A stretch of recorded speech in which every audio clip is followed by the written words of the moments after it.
First time. What's it like? First time being on an internet stream. I can't talk. I'm so nervous. It is terrifying. I know, sitting next to me, I'm wearing this impressive jacket. Light-Bright jacket. It is. I mean, you know, one of our hosts down there in South Florida, Nick Costas, bought a jacket like that, and I shamed him into taking it back. Oh, how dare you? I did. How dare you? Light-Bright. Crushing you his don't remember that game, do you? I do remember Light-Bright. Yeah, that's what it kind of looks like. My dog ate all the pieces. Yeah? It was bad news. Ooh. And it would be worse because, I mean, back when Light-Bright was a thing, is when people still had carpet in their houses, and it would get stuck in, like, the long grain carpet, and you'd step on it, and it'd be the worst. Light-Bright. Yeah, that's what your jacket is. I actually did shame him into taking it back. See, I cannot be shamed. You can't be shamed. That's why I own the jacket. You're secure enough to wear the jacket. He wasn't. Well, when you're me and no one knows who you are and you wear this jacket, you're like, hey, it's the guy in the goofy jacket. Yeah, that's you. That's me. What's up? Nah, not much, man. We're just trying. How many years have you been doing this? Too many. Too many? No, I love it. I wouldn't. Well, now that we're on Friday. 29, actually. Really? 29? On Radio Row or just at the Super Bowl? At the Super Bowl. How many on Radio Row? I mean, I used to do a show in Jacksonville, Drive Time Radio, for 7 years, so I'd come and do the show here. Maybe 15. Is this the smallest it's ever been? It's like confined. Yeah. It's cramped. You guys are back in the corner. We're next to you over here, so we're kind of away from the madness. But then everybody has to fight to get through to get here. You know, it's crazy. Are you guys stealing all our guests? Is that what's happening? No, we got a lot of good guests lined up. We had a good show. Well, of course, you guys are CBS. You're going to get all the best. It's amazing to see this thing mushroom into what it's become. You know, one of the first radio stations, and he'll take credit for it, Mike Francesa, WFAN, they were one of the first ones to do it. I remember, I think it was New Orleans. My first Super Bowl was 1989, I think it was. And it was in New Orleans, and they had a Radio Row, which was him and WFAN outside the ballroom in the lobby of the hotel. And that was it? That's it. The row was Francesa? That was it. And then gradually more and more and more.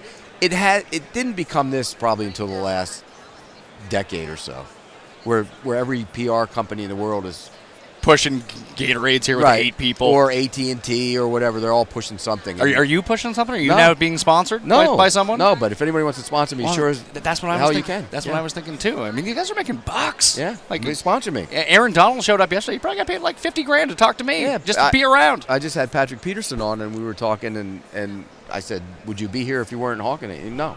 Yeah, why would you be?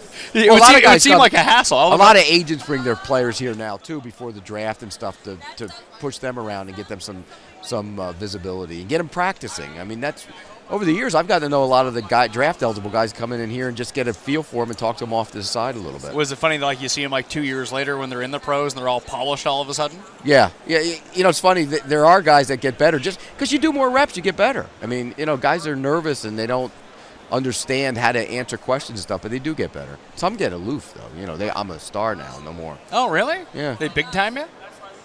Or yeah, just big time everybody. I've had a big time. I've been big time. Do you big time people? Never. You can't do it. No, I don't.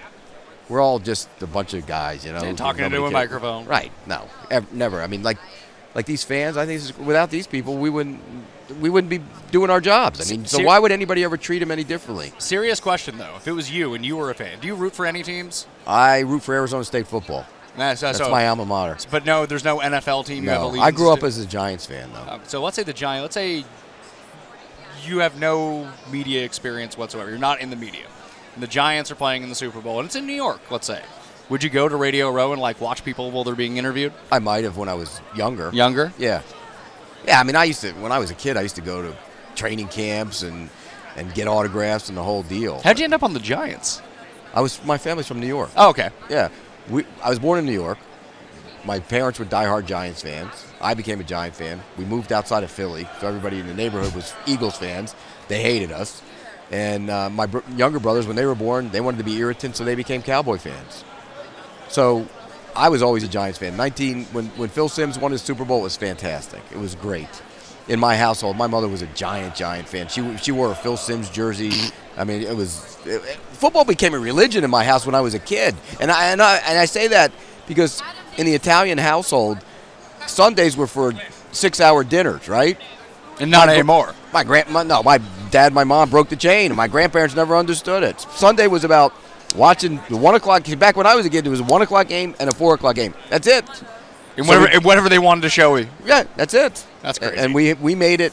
We ate, nibbled and had appetizers and everything around the games. That's how when we were kids. So you lucked out becoming a Giants fan instead of a Jets fan. When I lived in New York, I lived for a year in Manhattan and a year in New Jersey. Seems like Jersey is the Jet team.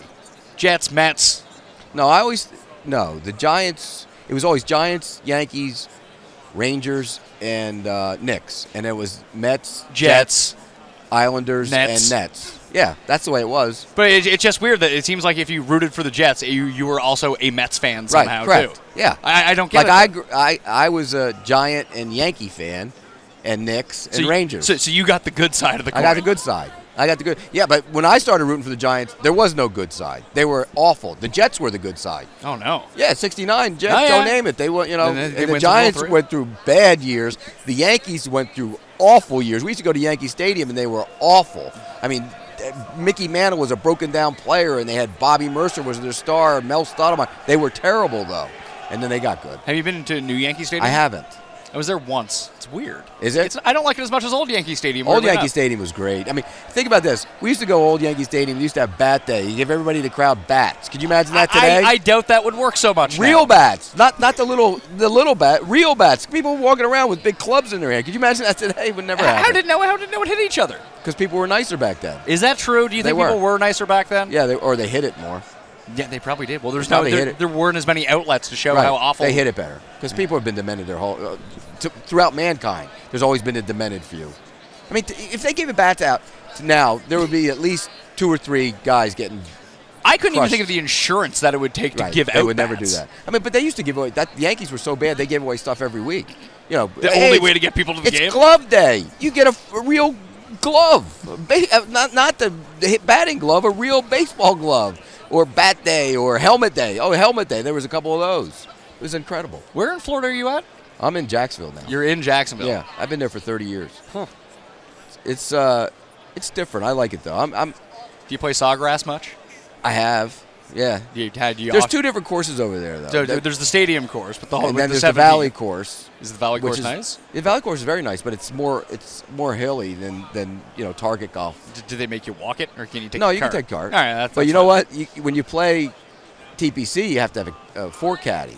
Oh, you do? Yeah. I told him, go stand in the middle of the fairway. I'll never hit you. I did. No, it's a beautiful course. This is a true story.